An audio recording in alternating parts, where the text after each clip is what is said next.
We are glad that you have joined us. My name is Sandy Wisdom Martin. I serve with Women's Missionary Union. And joining us on stage are Mark Bethea, Senior Pastor of Montgomery First Baptist Church in Alabama, Liz Encinia, Executive Director for Kentucky WMU, Chris Martin, Executive Director for the Hawaii Pacific Baptist Convention, and Tamika Jones, Executive Director for WMU of Texas. We are thrilled to have you. The topic for today is making disciples of Jesus who live on mission.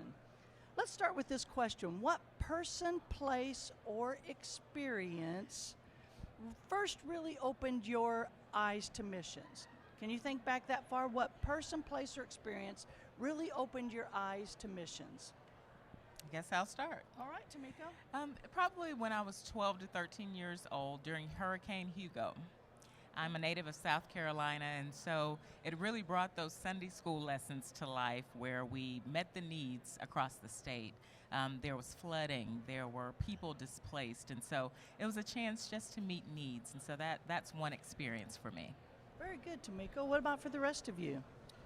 I think I recall whenever just my earliest years in church when the missionaries would come and visit during times of RAs and GAs, and hearing those testimonies and seeing what God was doing fascinated me even as a child. Okay. I would agree. It's around the same concept of just being in the church and the church introducing you to missions through GAs and then through our association. I just remember there was adults and women in my life who said, this is important, and we pray and we go. And so I think that was a huge game changer, just opening my eyes to missions. I think it was my first trip our church took to the Bahamas. It was a 10th grade mission trip and a spring break trip, and it was to the Bahamas. So I thought, oh, this is going to be cool.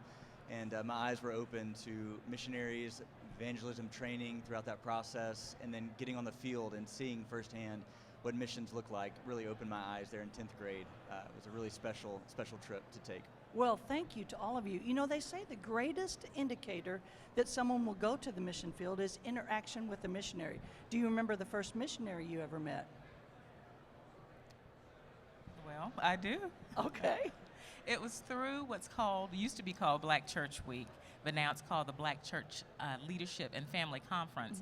I met missionaries who were then retired, the Cornelius family, Brother David and his wife, who served in Nigeria, and that was one of the first experiences for me, and I recall them being just compassionate individuals who gave their life to service. Wonderful. Wonderful. Yes, and even reflecting on the first question, it was in those early years, and I remember as a I can't remember if I was a lad or a squire or where I was in the process, but I do recall when the missionary, one gentleman in particular came, and he began to speak about what he was doing in South America, and it totally fascinated me and captured my attention. I don't remember his name, but I can see in my mind that setting still, and I'm very, very thankful for it. I reflect on that quite a bit. Very good. So my introduction to missionaries was in my own family. So my great uncle, Paul Garcia, he was one of the first church planners, Hispanic church planners for the North American Mission Board, or Home Mission Board at the time. His name is still in the prayer calendar. And so just knowing that him and his wife, left Texas to go be missionaries in Missouri, that was huge for me. And then with my aunts as well, they served as river missionaries at the Rio Grande. And so that was just a huge part of my family growing up, knowing that we had missionaries in our family who went. So, yeah. Very good. In fourth grade, I was assigned a school project on Uganda, the country of Uganda, and our church, through RAs, had a missionary who had done work in Uganda, and so I had him come and speak, and so we spent time together. He showed me all the stuff that he had done in Uganda, and I learned about Uganda, but I learned about his heart for a country and heart for missions. So that was a neat experience, first kind of introduction to meeting a missionary who had gone overseas and done extensive work overseas. Super, super neat. I find this very interesting that most of us can't remember what happened yesterday, but we can remember in great detail those missional experiences from childhood. I think that is significant in this discussion. My church, my little country church, has 50 children involved in missions every Wednesday night. My little town has one flashing light, and we have 50 children involved in missions. I believe it is the greatest outreach beyond VBS that our church does. Half of the children that come to missions are not involved in our church, and so it is a significant outreach opportunity. Mark, your church has 300 people involved in intentional, ongoing missions discipleship from birth through adulthood. Your wife teaches preschoolers, teaches mission friends, and also leads a Women on Mission group. As a pastor, what do you think are the benefits of ongoing missions discipleship? Absolutely. The benefits are, go on and on for hours talking about the benefits of that. Our church started 193 years ago as a mission to the Creek Indians in Montgomery, Alabama. And so from the beginning, our church has had missions in its DNA, that we believe in going and sharing and telling the good news of Jesus. So 193 years ago, a missionary came to Montgomery to plant our church as a mission to Creek Indians. And so 193 years later, we're continuing that calling. As you leave our church, there's a sign that says you are now entering the mission field. Mm-hmm. And we believe through RAs, GAs, mission friends, and all the way up that we want our kids to know Jesus, but also know what that means for us to go and tell others. And so we have IMB missionaries who come and teach RAs and GAs, and we believe from the earliest of ages we want to distill in missions discipleship so they know we're praying for missionaries, but we're also called to be a missionary right where we are, that we have our businessmen come and talk about what it means to be a missionary in their world. From the earliest of ages, we see the fruit of that, and just this week we sent out 5 different mission teams, from our youth choirs to teams in Brazil, teams in New York, and we're just seeing the fruit of missions discipleship at the youngest of ages bring forth great fruit. And when they're ready to go, as they get older, they're ready and itching to go and make disciples where they are in their schools, but also in their businesses, and then they're calling through Journeyman as they get out of college, and all these different programs that IMB is doing such a wonderful job helping us raise up young missionaries. Wonderful, thank you. Well, Chris, you are on the International Mission Board. You're a trustee of the International Mission Board. Yes. And Southern Baptists has said by 2025 we want to have 500 additional missionaries on the field. Why is missions discipleship important to that? It's an incredible question.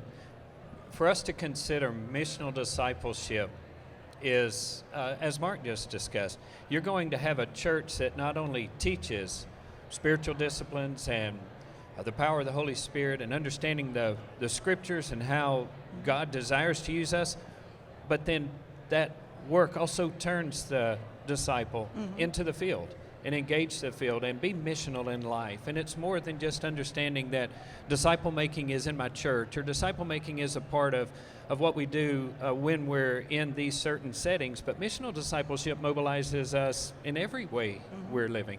So if we're ever going to see the SBC as a network of missional churches engaging the field, if we're ever going to see the IMB reach that goal, we must be that network that follows missional disciple making with a passion and an intentionality.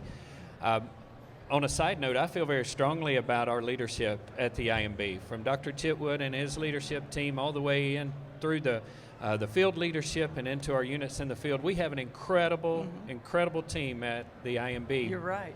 I think that there's a movement, there's a renewed energy for what God is doing through IMB and through our churches in missional disciple making that is going to shoot us well beyond that number of 500, plus 500 in the IMB. I think the future is incredibly bright, and I'm excited. Well, may it be so, Brother Chris. Can I add to that? You mentioned renewed energy, and I believe in the state of Texas as well, we are feeling the same thing. There's a renewed energy towards missions discipleship, and so the new start request for WMU missional groups is so exciting. So we're just blessed to be a part of history in that. How incredible. Well, Tamika, I want to ask you a question. Through WMU's curriculum, we teach people to pray, we teach people to give, we encourage people to learn about God's work in the world. We teach people to do missions, and we teach people to share their faith. Now, I think we're pretty good at praying and giving and learning about God's work in the world and even doing missions. How do we get people to share their faith? You know, Sandy, there are so many different methods to sharing your faith, but I believe it all comes down to what do you believe and why. And as you begin to understand your why, you begin to understand who the Lord is to you. And so I like to share with people, you know, who were you before you came to know Christ? Yeah. When you met him, what was that like? And then after you met him, how has your life changed? Tell that story. I believe, you know, especially over the last few years, everybody's got a testimony. And so Yes. tell that story. And so just sharing with people, it's not difficult. And if you need to practice, practice. Practice on someone else. But I believe for such a time as this, it's urgent that we share that story and help someone else know who the Lord is. I totally agree. We have got to start having gospel conversations. We have Christians that go their entire life without ever sharing their faith. Would any of you like to chime in on that question? How do we get people sharing their faith? It's really just encouraging them to take that risk. Take that risk to share. You know, we have some opportunities that are right in front of us, whether we're at the grocery store, whether we are, you know, we revisit that same gas station over and over. The mission field is right there. All we have to do is remember to look through that lens of the gospel and share that story. I mean, I think about an opportunity I had last night with an Uber driver, and I have a captive audience right there being able to share my story and how Jesus changed my life. And I pray that that was a seed for him. And so, you know, just taking those risks, taking those opportunities to share, and being willing to do it. I think that's key. Very good. Well, Liz, I want to ask a follow-up question to you. In the future of missions, the research shows that most Christian parents' goals for their children are indistinguishable from non-Christians. Let me say that again. Most Christian parents' goals for their children's future are indistinguishable from non-Christian parents. This is a discipleship problem. What do we do about it? It is. I think that we really need to encourage our parents to, again, shift that thinking, you know, of just understanding that our citizenship is not here. You know, it is in heaven. Scripture says that, and it reminds us that. And so when we look at encouraging parents, is to have that understanding and the mentality that we are shaping, or they are shaping, you know, their children for God's work, for his kingdom. And I remember something that happened in my own life when I was called to Kentucky. I was born and raised in Texas, and called to Kentucky to serve with WMU. And when I talked with my parents about that move, now granted, I'm the only daughter, you know, in Hispanic family, so it's kind of like you stay home, right? And for them, it was, you know what, we dedicated you to the Lord when you were 1 year old. And so we said we would prepare you and we would shape you for his calling. And so now he's calling. And so now is when we release you. What a different mindset to have as a parent, you know, and for a kid to see that, to see a parent say, we have shaped you for this. And if this is where the Lord is leading you, then go. You know, that is just amazing. So I see that if we can encourage more parents to think that way, then wow, what a mission sending we'll have within the home. So that is powerful. an incredible gift that your parents gave you. And not every parent, not every missionary that's serving has that experience. Well, I want to ask you a question. We've talked about the importance of missions discipleship, but I'm going to imagine there are some unique challenges to mission discipleship in the areas in which you serve: Alabama, Kentucky, Hawaii, Texas. Let's talk about the challenges that you face toward missions discipleship. Okay, well, I'll start. In 2020, I believe the population of Texas was around 29 million. Through the convention, of course, we're serving almost 6,000, through 6,000 churches. But if you look at Texas, Texas is huge. And we are a border state. We do have natural disasters, as many other states as well. But sometimes many times people come to know the Lord through the service that they receive. And so meeting the needs sometimes is a challenge.